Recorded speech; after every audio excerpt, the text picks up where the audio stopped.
എല്ലാവർക്കും നമസ്കാരം സുഹൃത്തുക്കളെ. ഞാനിപ്പോൾ എത്തിയിട്ടുള്ളത് എടവണ്ണപ്പാറയിലുള്ള ഒതായി എന്ന് പറഞ്ഞ ഭാഗത്ത് ആമസോൺ വ്യൂ പോയിൻറ്റിൻ്റെ ലൊക്കേഷനിലാണ്.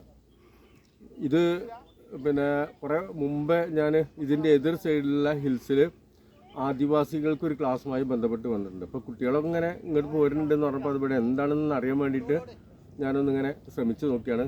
നന്നായിട്ടുള്ള കുത്തനെയുള്ള കയറ്റാണ്, കുറേ കയറാനുണ്ട്. നമുക്കിവിടെ നിന്ന് ഈ ഏരിയ ലൊക്കേഷനൊക്കെ ഒന്ന് മനസ്സിലാക്കാം.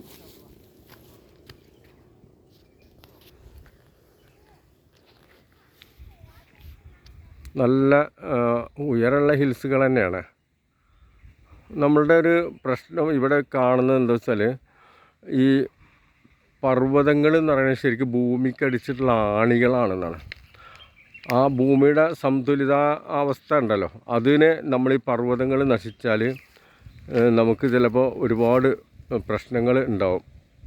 ഏത് രൂപത്തിലാണ് പ്രകൃതി നമ്മളിപ്പോൾ അമേരിക്കയിലൊക്കെ ഉള്ള പോലെ നമ്മൾക്ക് എതിരായിട്ട് പ്രവർത്തിക്കുക എന്ന് നമുക്ക് ആർക്കും പറയാൻ പറ്റില്ല.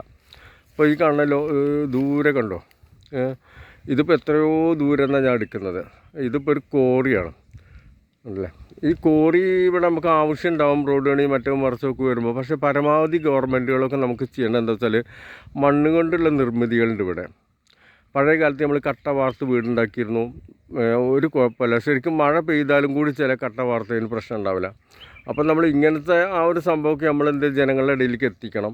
അല്ലെങ്കിൽ ഇങ്ങനെ വലിയ കോറികളൊക്കെ ആകുമ്പോൾ ചിലപ്പോൾ ആ ഹിൽസിന് നിലനിൽക്കാൻ പറ്റില്ല. അതിൻ്റെ മുകളിൽ തന്നെ ഒരുപാട് തരം അപൂർവം മരങ്ങളും സസ്യങ്ങളും ജന്തുക്കളും ഒക്കെ ഉണ്ട്. അപ്പോൾ നമ്മളൊക്കെ പറയുന്നത് വെച്ചാൽ ഭൂമിയുടെ അടിയിലും തന്നെ ഒരുപാട് ജീവികൾ ജീവിക്കുന്നുണ്ട്. അവരും ഈ ഭൂമിയുടെ അവകാശികളാണ്. മനുഷ്യൻ കംപ്ലീറ്റ് ടൈല് പതിച്ച് എല്ലാവരുടെ വീടും റോഡും ഒക്കെ ടൈല് പതിച്ചാകുമ്പോൾ ഈ അടിയിലുള്ള ജീവികൾക്ക് തന്നെ ജലം അവർക്ക് വേണ്ടതാണ്.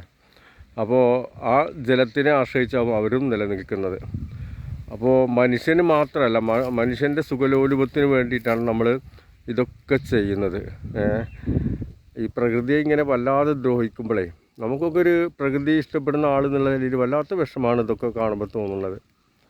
ഓക്കെ, ഞാനിതാ ഈ കുറേ വർഷങ്ങൾക്ക് മുമ്പ് ഈ ഹിൽസ് ഇതങ്ങനെ കിടന്ന് നോക്കാം. ദാദാ ഈ ഹിൽസ്, ഇതിൻ്റെ അപ്പുറത്ത് ഒരു ഗ്രാമമുണ്ട്, ഒരു ആദിവാസി JSS എന്ന് പറഞ്ഞൊരു സംഘടനയുടെ ബേസിൽ എന്നോടൊരു ക്ലാസ് കൊടുക്കാൻ വേണ്ടി പറഞ്ഞവർക്ക് ഇതേമാതിരി പ്രകൃതിയുമായി ബന്ധപ്പെട്ടൊരു ക്ലാസ്സായിരുന്നു. അത് ഏതോ കുറേ വർഷം മുമ്പാണ്.